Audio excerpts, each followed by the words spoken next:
Eve is needing more space for her own therapies and self-awareness, and we're needing space. So we're looking at the possibility of building a new house on a pretty tight budget. Anyone that knows anything about building knows that it's not a simple thing, and getting people to call you back or answer quickly so that you know exactly what's going to be happening next is actually really quite hard.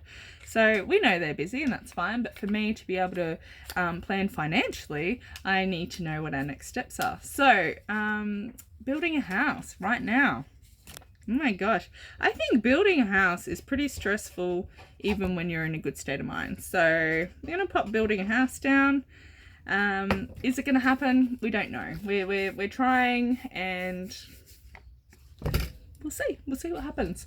But hopefully that's a really exciting process eventually when we've got the basics down, and we can share that with you as well. So where are we up to? Oh, we don't get to see friends and family. Okay, Victoria's in stage 3. Regional Victoria's in stage 3.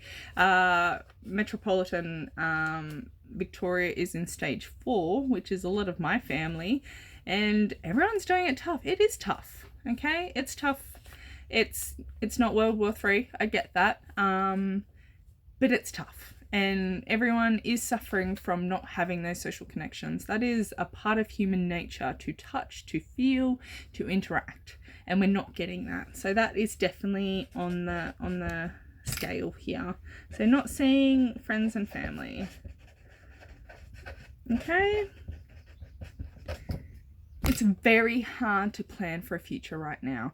We don't know what's going to happen next. We don't know how this COVID thing is going to turn out. Like, we can't eradicate it. We know that. If we ever want to open ourselves back up to the world, it's going to come back. All these things. How is anyone meant to plan for a future right now? It's very, very difficult. So planning for the future is going to go on there. Right, you're like, what financial decisions should I be making right now? Like, what's going to happen to the economy, and how is that going to affect me? Lots of those things on the mind. And then we're just going to pop in illness and hay fever. So I have started getting quite a bit of hay fever or allergies this year. I'm actually discovering that I'm allergic to my cat all of a sudden, which is really odd. I've had her for nearly 9 years. And anyone that's had hay fever knows that, like, it kind of just drags you down. And my hay fever or allergies are certainly not high on the scale of things, but it can make it difficult to find the energy to get up and go. So we pop that down. Also, Pat just had his third nasal swab for COVID from having a cold. And these colds, he, back in the day of You'll Be Right Australia, he would have just pushed through and he just would have gone to work. I'm not saying that's the right thing by any means, but that's what would have happened. But now he has to take a week off again, and it's just, and then we have to tell our daughter when she can't go to kindy because of it and things like that. Like, it's just an added extra thing, okay? And last but not least, COVID in all its glory. We have touched on a couple of things that affects, but that affects everyday life. Just to go get our chainsaw serviced, which we normally have it done in Albury in New South Wales, has suddenly become just a task. Okay, and a task on its own is not a big deal. It's when you have so many of those little tasks just become a little bit harder. For instance, Bunnings in Wodonga don't sell my racking. Big deal on its own? No, it's not. But it does make things more complicated. I run out of room quicker, trying to order things through, takes more time, more trips, more, it's just all these little things that COVID is increasing is it's not a positive effect on our mental health. The other things is it's stopping the positives. Okay, so that's what we're going to talk about next, but I just want to show you, now I've written all that down, And I'm sure I'm missing stuff, but this is just the basics. So that's my stress side right now. And as I said, any one of these things on their own is completely fine and completely manageable. But as you can see, that's a pretty big list, and they're all piling on top of each other there, okay? Now, the happy hormones, which is your serotonin, your dopamine, your endorphins, and your oxytocin. Now, to get these happy hormones, we need to experience positive situations and just anything that's going to release those, okay? So things like seeing friends and family. Can't do that right now. Okay, so we can't sort that out. All right. Planning for the future, holidays, camping trips, visiting friends and family, interstate, things like that. Can't do that one either. Okay. What else can we do? What other positive things can we look at? Getting out and about, exercising, experiencing new towns, just going for Sunday drives. Nope, can't do that either. Okay, all right, well, yep. Self-care, going shopping, having coffee with friends, getting your nails done, getting your eyebrows done for the girls. For the fellas, it might be new video games, or I'm actually not sure. Having beers, on the Sunday, whatever it may be. We can't do that. All right? Okay. There's a lot of things here that we cannot do at the moment. Like, one thing that I find lots of people just love doing is going and eating out, having picnics, things like that, enjoying the sunshine as a community. We're not allowed to do that. So, as you can see, the side that is meant to be releasing those serotonin, dopamines, endorphins, and oxytocins is not getting a lot of input at the moment. Another simple one for people is just to dress up and feel nice, to groom. When you're not going anywhere, you don't feel the need to groom. Like, it's just one of those things. And that's why I was just looking so ratty, because I wasn't grooming. Because I was like, what's the point? Where am I going? I'm not going anywhere. I don't need to wear makeup. I don't need to dress up. I don't need to do any of it. But none of that makes me feel good. It does quite the opposite. Hence the haircut. I just dropped the texter. Anyway, so let's just say that, this side is receiving really little input. Now, when you're talking about a scale, what side is tipping? This side's going down. It's going down. This is the weightier side. This is the side that's receiving the most input at the moment. Your stress responses are in overdrive. It's using energy up. We're becoming fatigued. We're becoming tired. We're not eating as well as we should. We're putting on weight, which is also impacting our mental health. So you might pop that on there too. Putting on weight from just not experiencing the world enough. Okay, and other people, you got to remember, this is my list. Okay, other people's lists probably have all sorts of other things on, and probably a lot worse things too. But as you can see, when it's just piling on top of each other like that, and you're constantly releasing those stress hormones, and you're not getting enough of these happy hormones, this is when you get burnt out, and this is when depression kicks in. Okay, so the only way that we can combat this is by feeling this. Okay, and positive interactions don't have to be much, and it could be simple things like I'm very noise sensitive, so a lot of quiet time is good for me, and I really need to get off social media sometimes, because seeing all those negative stories constantly, I find really weighing. I'm very much take on the world's problems kind of gal, and I like to see the positive in everyone and everything, but sometimes when you receive too much of that input, it's very weighing. So I stopped watching the news. Does it make me uninformed? Yeah, probably, but that's okay. Like, if that's the worst that's going to happen, I don't think that's going to be a big issue. What other things can I help? Being useful for other people, that's a really big one for me.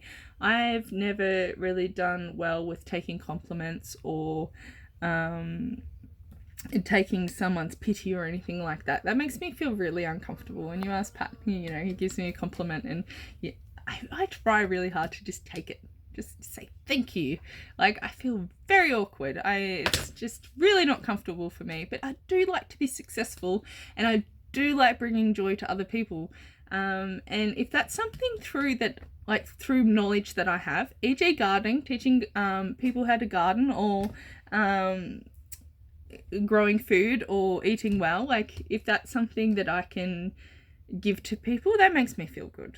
I don't need a compliment about it, but to know that I've shared something makes me feel good. It's like giving presents. Yeah, I'm definitely a present giver. I love giving presents. I'm not really that concerned on, and I actually love receiving presents too. I'm not actually concerned about the object of the present, but when someone puts thought into something, that makes me feel good. It makes me feel acknowledged. So even though you're having a mental struggle, or maybe you know someone else who's having a mental struggle, giving them something that says to them that you understand them is huge. And that could simply be picking their favorite flower, or giving them something that just reminds them of a past memory, a happy memory, things like that.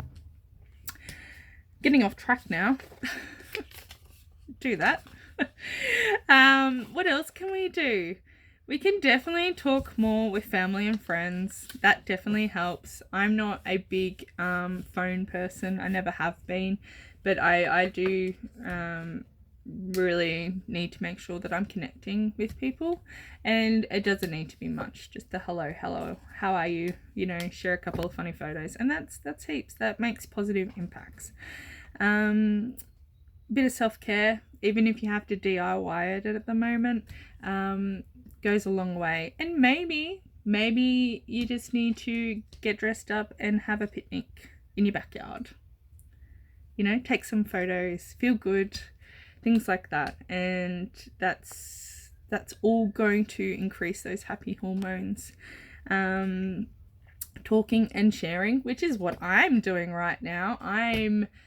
I'm really hoping that this has a positive impact on somebody else. Even if it was one more person, that positive impact to me is going to release some of those happy hormones, and that's going to help my own imbalances. Eating well and exercising, that's a huge one. I personally have increased my greens because they're high in nutrition. So we've decreased our meat. Not got rid of meat. We love meat, don't you worry. We're not vegetarians here, and I'm not going to pretend we are, but we have decreased our meat consumption because it takes a lot of energy for the body to digest meat. And we're increasing our greens and really, really smashing the nutrition in. Do we eat perfectly? No, we do not. But I have taken to snacking on broccoli in the garden, and you'd be surprised on how much extra energy that gives you, and how better you feel when you're not bloated and sluggish from trying to digest things like rice and pasta and things. Everything in moderation. I still drink coffee, and I have sugar in my coffee. I am not perfect, but certainly adding benefits into it will help. It'll give you energy, which then allows you to finish tasks, and finishing tasks makes you feel happy. So that's another one. Keeping up on the housework, that's going to be a big one for me, and I've said it to Pat. I'm like, we need to keep up on this because this is really weighing me down. I was a stay-at-home mum, and that was my role, and so I took on majority of the household and the cooking and the bills and everything as just part of my role. This is no one's fault. I did it willingly. However, now that I have gone out and started my own career, even though it is at home, doesn't matter, by the way. It is still a job, and I can't be worrying about the house during my working hours because I already work part-time as a mother as well. So I have to worry about mothering, working, and doing the housework in my day. So something needs to give, and it's got to be the housework. And Pat's really upped his game as far as like cooking. He started cooking for me, which is fabulous. Anyone knows that I've just cooked for him for the last 8 years, and he's cooking for me, and that is a massive help because my job's really physical and his is less so. So he has a little bit more physical energy than I do when he gets home, and I have a little bit more mental energy than he does. So where I can take on some of the mental load, he can take on some more of the physical load, as e.g. cooking dinner. So these are definitely just things that are helping us. Making sure that we're doing positive family times, that helps with our daughters. And it could be simply just putting on some music and dancing around the lounge room, and you'd be surprised on how many happy hormones get flooding in when you do just little things like that. And water. Drink lots of water, guys. This time of year no one drinks water, and dehydration makes everybody cranky. Really, everybody. It's not good for you. Plus it makes your skin feel awful and dry, and all that has an impact as well. So they're just some of the ways that I encourage you to help your mental health state. I also encourage you to be honest and know that it is completely okay to not feel okay. It's nature. It's the nature of things. Some of us are definitely more susceptible to mental health struggles than others, but we all have the ability to have this imbalance. This is not something that only that kind of person gets, but people that tend to take more on in their daily life do tend to get more affected because they're like, yes, I'll take all of that for you. I'll take that, and their emotional load becomes a lot more. And, I think I saw recently something about asking someone before you are going to release your emotions on them, whether they have enough room for that themselves. Because that is adding to their emotional load. Caring about a friend's issues does add to your emotional load. So maybe before you go sharing it with a specific person, you need to ask them, do you have enough room for my emotional load today? Otherwise, I can go talk to so-and-so. And they might be like, yeah, I feel great. Bring it on. Let's talk. Let's get it out. Say what you need to say and release it. Or they might be like, look, today I'm really struggling and I don't feel like I have enough room in my head. Or, I don't have enough positive impact in my life today to be able to take on another negative thing. And that's not against you. That's just purely come back tomorrow when I'm feeling a bit better. So I'm still going to be doing what I'm doing around here, but if I ever just disappear for a day or two from social media and stuff, that's just me sort of rewriting myself and rebalancing myself, in that I'm taking a few pressures off me. So anyway, I hope some of that was interesting or useful, or enlightening. I don't know. It's just, I really want to share how normal this is and just how it works. And to have your scales tipped is not, it's not a difficult thing. If you are not working on your positive side, it is going to get really imbalanced, and we don't want to see COVID leave any more scars than it already is. So, you know, reach out for your supports, talk it out, get on Instagram, have a rant, you know, whatever you feel like you need to do at the time to release some of that energy. And also just drop a few things if you're able to. Just take some of those pressures off. And not, you don't have to forever, but it could be a day or two or a week, you know, and it will help. So I'm available for a virtual cuppa anytime, guys. I'm extremely open about my mental health issues, and I know technically this isn't really farming related, but in a way it is, because farmers do suffer quite badly in the mental health area, because their lives are so uncertain most of the time. So maybe it does reflect a bit of what we're doing here. But anyway, I have a family to get back to, and I hope you all enjoy your day. It was meant to rain and it didn't, so now I have to go water the garden. Bye guys.